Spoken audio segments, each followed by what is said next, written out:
This is Captain Carolyn Mullen. She's the BCI captain here at Troop Headquarters and oversees all BCI activities. She'll be reading the press release and giving a brief statement, and then she'll take some questions. Captain? Good afternoon. On March 25th, 2018, or 2019, the New York State Police Campus Sexual Assault Victims Unit and the New York State Police Bureau of Criminal Investigations out of the Rochester Barracks arrested David L. Canadida, age 20, of Brockport, New York, for a criminal sexual act, first degree, which is a Class B felony. And that was in regards to an incident that occurred in the town of Sweden in October of 2018. Cananita was also charged with 12 counts of falsifying a business record in the second degree, and this was for filing false records with SUNY Brockport. He is a registered level 2 sex offender and had forcible sexual contact with a victim after falsely posing as a SUNY Brockport student on social media. Castaneda may also be known as David Castaneda Tijo or David James. He was arraigned in the town of Sweden court and remanded to the Monroe County Jail on $25,000 cash bail or $50,000 bond. We were assisted in this case by SUNY Brockport Police, the Village of Brockport Police Department, and the New York State Intelligence Center. The investigation remains ongoing with possible additional charges. We believe there could be other victims out there, and we encourage them to contact the state police here at Canandaigua, and the number is 585-398-4100. We'll take any questions. How old is he? 20 years old.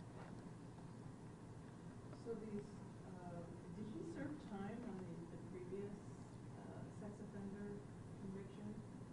I'm not sure if he served time. He was arrested prior.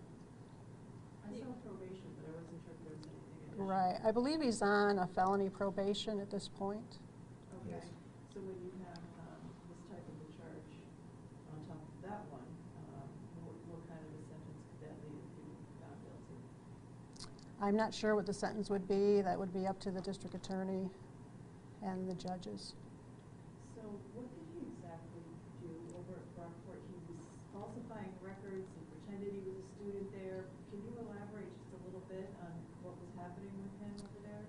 The 12 counts of falsifying a business record are for, he was coming to the gym at SUNY Brockport, and when you go there you fill out a form and you state that he's stating he's a student, and there's a box that he checked saying he was not a sex offender. So that's where he falsified business records 12 times.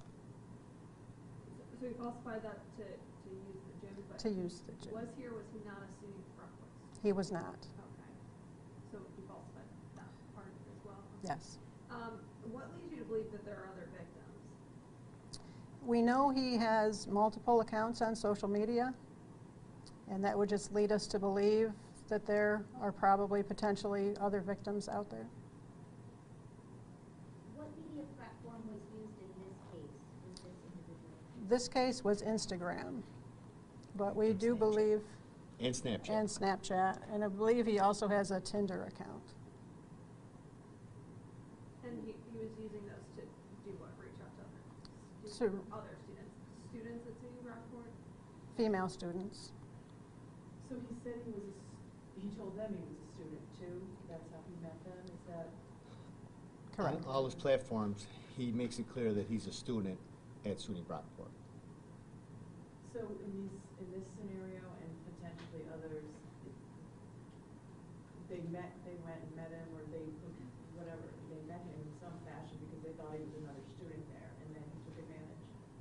Correct. Yes. Okay. Do you know if these sexual acts occurred on the college campus? This act that we're talking about here did not. It occurred in the town of Sweden. And this was after the victim agreed to meet up with him, or? Yes. Okay. Is the victim a student at Brockport? Yes. Was he ever a student? No, No. he's never No, a student. Never a student, okay. What would she be, a senior or? We're not going to get in that. We don't want to get into anything that might identify the victim, so we'll stay right away from those questions. And what qualifies as criminal sexual act in the first degree? It was by forcible compulsion. It was an oral sex act by force.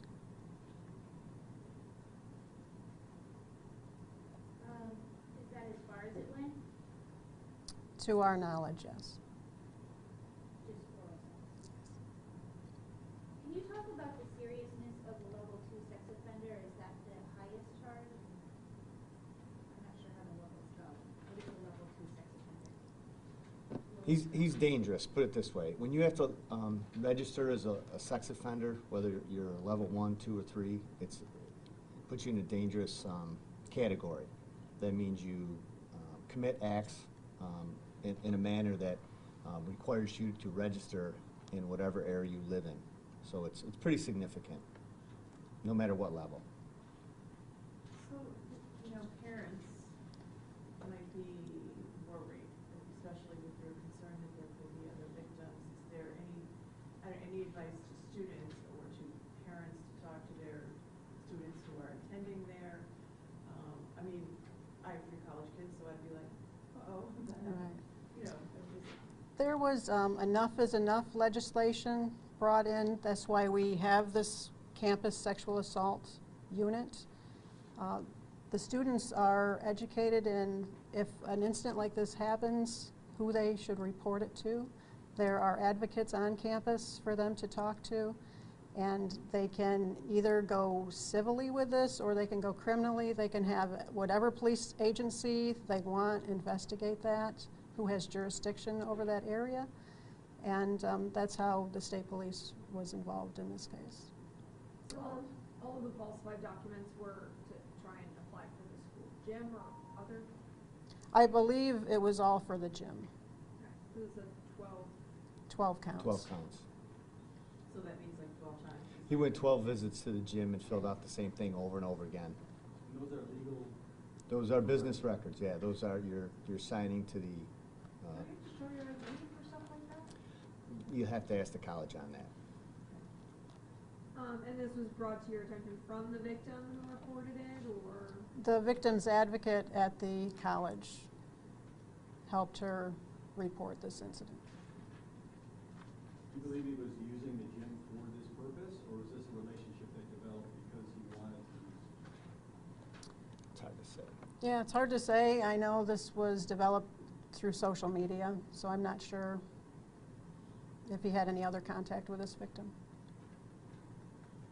And this occurred back in October 2018, all of this? Correct. Yes. Okay. Was it just a one-time incident? With this victim, yes. How long has this man been a registered sex offender for? I don't know. I don't have that answer. We can get that for you, but we don't have it right now. So what's been going on with him since October 2018? Has he just been like still going to the gym until he was arrested recently? This or? was only just reported in March. Okay. What prompted the victim to report it, to come forward? I'm not sure. She spoke with her friends and the advocate at the college that the college provides. And they had the campus police as well as the village police involved and notified the state police as well. So the college did everything right. They have an advocate who did a great job assisting the victim and getting law enforcement involved.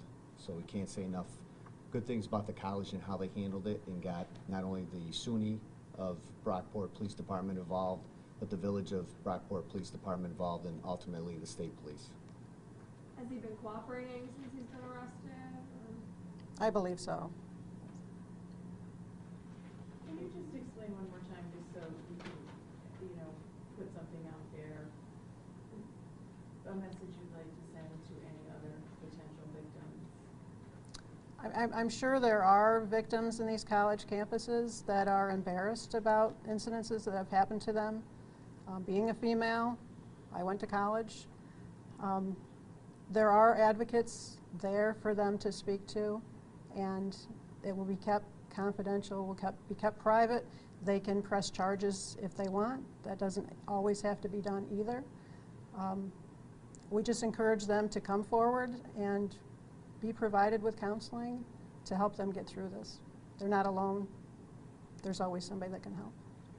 Can you talk at all about, I know it was the Geneseo County Sheriff's Office that arrested him for those prior convictions, but what unlawful surveillance / install imaging device for sexual arousal is, what those charges were? I believe that was involving, I'm not sure if it was a cell phone or a camera underneath a bathroom stall door.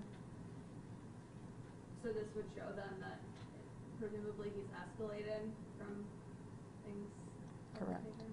Correct. Any other questions? What other charges do you think are possible? There could be some other charges related to the corrections law based on him being a sex offender, and that is handled through New York State parole. But because he is on some social media sites, he has to register with them that he is using those sites, and I don't believe that has occurred, but we are looking into that. And lastly, the address that was put out on the release for him appears to be off-campus housing. Did he have to go through the university or do anything for that, like right around the campus? That's what. I'm not No, sure. you could, you don't have to be a student to live near the college. So, there's, most of the village population are not college students that own homes there. So he just happens to have a residence nearby. But you need to be a student to use the gym. I believe so. I believe so. There's the form you fill out. That's why I was falsifying business records that said you're a student and that you're not a registered sex offender. And he signed those documents knowingly and falsely. Do you know if that's a common form for most colleges? No idea. Probably have to ask either SUNY Brockport or some other schools. What is the meaning behind these two names, also known as? Well, usually people that conduct themselves in criminal activity have different names that they use when they commit crimes, so it's not uncommon. Most law-abiding citizens just have one name, their birth name, and people that conduct themselves with criminal activity have aliases. In this case, he had a couple. Would he use those ones on those documents, both of those names? I didn't see the documents, so it's hard to say. Regardless of who he said he was not a student at Brockport. Do you have a weapon? No. And so when you say potential other victims, do you think at SUNY and elsewhere, or? Could be You're not anywhere. sure? Okay. Could be anywhere. You can reach out on social media. You can go everywhere. So that doesn't just put the location right around SUNY Brockport. You can reach out across the country, across the world in social media. Can you speak to the social media and what, an awareness that people need to look out for when individuals like this try to prey on others? We seem to have a lot of issues right now with social media, especially with younger adolescents. It seems like everybody has a cell phone, and parents really need to monitor what their children are doing on their cell phones. There's a lot of predators out there who will prey on these children and attempt them to send them illicit photographs, and a lot of these children do. So, parents really need to monitor their children's phones or their electronic devices. And what's the next step? Do you know any next dates for him? Do you have that by any chance? The investigator who's handling the investigation will continue with steps, continue to talk to people, work with representatives from the college and the local SUNY Police Department, as well as the Village Police Department, and see if the investigation leads us to any more victims. Thank you.